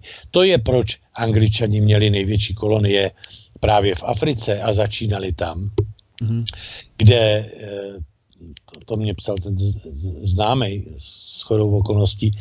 Takže to všechno zapadává dohromady, že jo. Teď, jestli jste si všimli, zasnoubil se ten rezatej anglický princ, já nevím, jak ani se jmenuje, Prince Harry, ano, s nějakou novou. Tam, co bylo zajímavé, čeho si je třeba všimnout, že byly fotky všude a zdánlivě beze smyslu, ale je to taky významná fotka, kde ona dostala zástupní prsten. A ten zástupní prsten byly diamanty, že jo. Diamant v podstatě je tetrohydran, správně by se měl brousit do té podoby, s menšíma a odkud pocházeli z Afriky. Takže to je taky takový znamení pro ty, kdo vědějí mezi řádkama, co číst, jak se bude vyvíjet další vývoj. A proto se tam teď odtaď chtějí dostat Čínu, protože to tam investovala. No prostě to je složité. No je to hodně do budoucna. Já ještě k tomu můžu dát, když jste se zmínil tu jeho nevěstu, my tu máme telefon, my tu máme Skype, my tu máme všechno, ale když už jste prostě řekl o té nevěstě, tam totiž bylo zajímavé, že tady u nás psali, že řešili původ, rasu, tam vyloženě psali rasu té nevěsty. A že prý nějaký praděda, nebo co byl v Americe otrok a že ona má nějaký černošský kořen. Oni řeší rasu. Tady, kdyby někdo řešil... Oni neřeší rasu. To je pro vás zase informace. Ne, já jenom chci porovnat zase. Tady, kdyby někdo u nás něco takového začal dělat, tak ho zavřou, že je rasista, že je dovíce všechno. A tam se to normálně řeší. Tak kde jsme, jak se to měří? Ne, zákony pro vás neplatí pro ně samozřejmě. Tak, nechme toho, protože to by se člověk akorát rozčil. Máme tu další telefon. Jste ve vysílání, povídejte na telefonu. Dobrý den, Petr z Pardubic. Zdravím. Dobrý den. Chtěl jsem povědět, vy jste mi tak pěkně naběhli teďka do toho s těma Srbama Chorvatama. Podle mě to bylo trošku úmyslně asi puštěný, oni by nám to jinak nepustili, si myslím. Samozřejmě. Protože víme, že Srbové, kdo zastavil Turky, Srbové, Maďaři, že to jsou docela ostrý národy. A že je chtějí vyloženě asi vyprovokovat, ale podle mého názoru, já nevím, asi podle názoru většiny, před tím soudem Hák by měl stát úplně jiný. No tak samozřejmě. Ani Chorvati, ani Srbové tam stát neměli. Měl by tam být někdo jiný a myslím si, že to je taková komedie, což nemá ve světě ani období. Samozřejmě, to je to... A člověka to strašně mrzí, je to hrozný, ale nic s tím neuděláme prostě, to je ale to je chyba, že s tím nic neuděláme, my se musíme aspoň snažit. To je to, že lidi... No. To oni potřebují. Takže díky moc za váš... Taky díky, mějte se hezky. Naschle. A máme tu ještě jednou pana Lufta, ten určitě k tomu něco poví. Ještě, pane Luft, v rychlosti, prosím. Já bych s dovolením se chtěl vrátit od té nejpopulárnější královské české rodiny Alžběty. Od Andrew a podobných těch. Od nejpopulárnějšího celebrit, co je u nás v mainstreamu. Ještě k tomu procesu v tom Hágu, tak ten pan Praljak. Praljak, ano, se jmenuje. Slobodan Praljak. Slobodan Praljak. Mimochodem, viděl jste, nenapad vás, pane Luft. Chorvatský generál prostě. Ano. Bosenských Chorvatů. Generál bosenských Chorvatů to byl. Ano. No, ten Praljak. To je jedno. Ale jak říkal tady kolega přede mnou, měl by tam sedět někdo jiný, mezi jinýma třeba takový Hašim Tači. A ano. Zajímavý je, že oni tam napsali, že to dostal za to, já nevím, nebyl jsem tam, tak nevím, za vyvražďování muslimské části té Bosny. No a kdo to byl? Mimo jiné, to byli taky UCK, ano. který přitah z Albánie nebo odkud Hašim Tači, to byli muslimové. A byly tam ty národnostní čistky navzájemný, já neříkám, jestli byl svatý ten nebo ten, ale dvojí metr. V tom hádském soudu byli Srbové, Chorvatí, Miloševič, který záhadnou smrtí zemřel v kriminále, teď je tam ten Mladič, ještě, ten říká, že se bude hájet, co to bude, protože se cítí být nevinný, ale jsou to samý, nejsou to muslimové, kdo sedí u toho soudu v Hágu. Jo, a tím nechci říct, jestli jsou vinní nebo nejsou vinní, ale kde je ta druhá strana? A víte, co ještě zajímavé? Všechno to jsou Slované, který odsoudili. No samozřejmě jsou to Slovaní. Všechno to jsou Slované. Křesťaní navíc. Srbové jsou křesťaní. Ano, no. Takže jsme u toho, jo? Pokom vlastně jdou. Ano, to je další popíchnutí do Ruska. Ještě krátce k tomu genetickému materiálu, tam se jedná, ono to není nic nového samozřejmě. Třeba takový nacistí, Hitler měl organizaci ANNRB a ta se zajímala eugenikou, to znamená, to je zlepšování genetického základu a hlavně to bylo v centrum takového toho výzkumu bylo v Norsku. Protože ty považovali za ten základ jejich rasy. A zajímavé je, že dneska Barne Vernet, norský, když krade děti, tak jsou to hlavně zájem z východních států, z Ruska. Mm-hmm.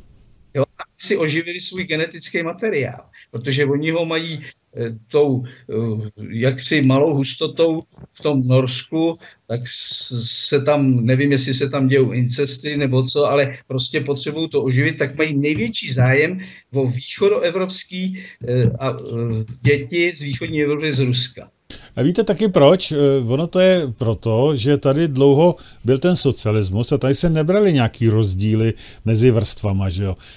Čili tady se to krásně promíchalo a ten kód se vyčistil. Naopak o těch různých, já nevím, šlechtických rodů, kde jsou úplně zdegenerovaný a na tom západě ale ty vrstvy byly pořád, takže tam se to taky nepromíchávalo. Tam mají problém s tím, ano. No, to je pravda. Takže oni dneska, takže to není nic nového, možná, že ty Američané, ty tajné služby to opravdu chtějí na to, aby si vytipovali ten ruský genom a dokázali proti němu něco udělat, to asi jo. Ale jinak, co se týče všeobecně o tu eugeniku, no tak to už tady funguje dávno a dávno. Dobře, pane Luft, děkuju moc. Tak jo, to je tak všechno zatím. Mějte se hezky, děkuju. Tak, a poslední písničku. Tak a musíme dát ještě jednu písničku, protože musíme ten scénář doplnit tak, jak to si pan Doležal přeje. Nedá se nic dělat, jedeme na ní. Ano. A poslední písnička dohrála a bohužel s tím vlastně skončil i dnešní prakticky pořad s panem Doležalem z USA. Protože mě, pane Hlávka, dáváte málo prostoru, asi mám takový. Ano.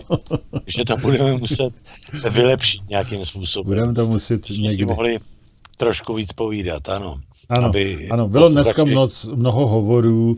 Já jsem chtěl co nejvíc vyhovět posluchačům, aby se ptali, když jste sám vlastně chtěl, že jo, tak jsem říkal, tak budu to brát, budu se snažit nějak urejdovat. Je to kolikrát velmi těžký. Dobře, my jsme chtěli ještě třeba... A doufám, že mě příští týden aspoň dáte taky na kameru, když jste dneska nemohl. Když jsem dneska odmít. Takže, ano. Tak, dobře. Dobře. No, tak ale zase na druhé straně jste tam mladší tady na tom obrázku, takže to tak je dobře. To je důležitý. To je důležitý, ano, tak. Přesně, to mě nikdo nepozná příště. Dobře, takže my to ukončíme dnes. Sice ještě volají lidi, ale a možná bych ještě jeden telefon teda na závěr mohl vzít, protože můžeme možná lehce nějakou minutku přetáhnout. Takže ještě hezký večer, kdo pak nám ještě volá teď? Je ještě Tamara, dobrý večer. Ty máš štěstí, dobrý Tamara, večer. Už jsem nechtěl, ale... Dobrý večer. Já jsem chtěla říct k těm talárům, k té barvě. Pane Doležale, kdysi přeci byla fialová barva nejvyšší duchovní barvou, čili oni, to je další věc, kterou zneužili. No, to taktéž, ale nebyla úplně nejvyšší. Duchovní barva nejvyšší je bílá a zase černá. Záleží, kdo ji nosí na sobě tu barvu, jako ten to, že máte bílýho papeže, ten nosí bílou, že jo, většinou se tak představoval, anebo potom černou, to je zase in case v případě teda černého papeže, který není veřejně známý, a to jsou obvykle jezuiti. A bohužel v dnešním případě Františka neboli Franty, tak to je, byť bílej, tak je de facto jezuita. Jo? A samozřejmě obrovský kůň toho celosvětového nového řádu. Ano, my jsme se taky mohli popovídat o té návštěvě na tom, kde tam byl na tom Bali. Nebo, takže já jsem nevzala v potaz, že ten je duchovní, víte? No, moc duchovního tak tam měl by asi... být trošku, ale... ale už asi není, no. Už to asi není, ano. Už se to prokouklo. Už to není ono. Fajn. Jo, a děkuji za ty písničky, to je prostě neuvěřitelný. To je taková nádhera. No. Abyste hlavně to teneský whisky, no to miluju. Abyste za chvilku neposlouchali všichni tento pořad kvůli písničkám. Proto to dělám. To by nebylo dobře. Ne, to je dobře právě. Já se vyhnu aspoň povídání, stejně jako to a děláme hudební pořad. Teď jste mi říkal, že vás tam málo pustím do povídání, ale ono to je díky těm krásným písničkám. No. Tak fajn, tak díky moc. Děkuju a loučím se, nashledanou. Ahoj Tamaro. Naschledanou. Tak a já se taktéž loučím, jak s váma, pane Doležale, tak s divákami a posluchači Svobodného vysílače. Hezký večer a hezké popoledne do LA. A já se loučím s divákama i posluchačema a přejím dobré noci a snad příští středu se i uvidíme, když mě pustíte na obrazovku. Ano, velmi rád, pane Doležale. Ano. Tak, aby vás ale poznali potom posluchači. Ano, to je otázka taková. Ano. Tak jo. Mějte se krásně. Naschledanou. Dobrou noc.